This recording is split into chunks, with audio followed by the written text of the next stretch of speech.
I'm very happy to report that the Prime Minister's condition continues to improve.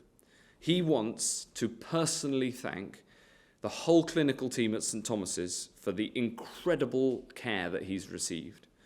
His thoughts are with all of those who've been affected by this terrible disease. It doesn't matter who you are, the NHS is always there to care for you. Yesterday, I'm glad to report that 19,116 tests were carried out across Great Britain. 5,706 tested positive.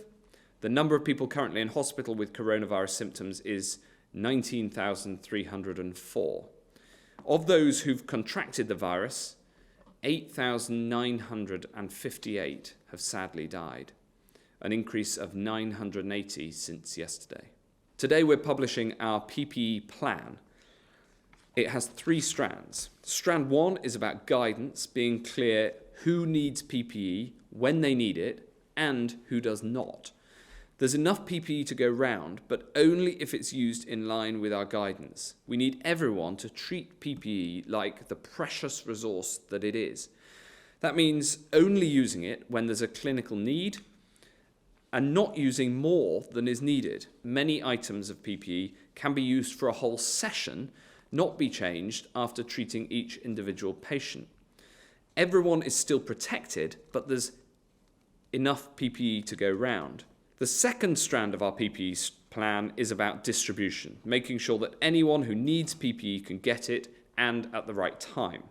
This is a Herculean logistical effort.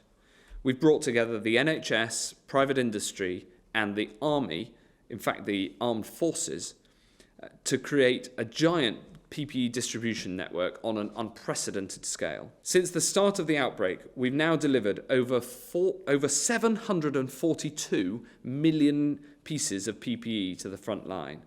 This includes 161 million masks, 127 million aprons, 1 million gowns, and 345 million pairs of gloves. The third strand is about the future supply, which is making sure that we've got enough PPE to see us through the crisis.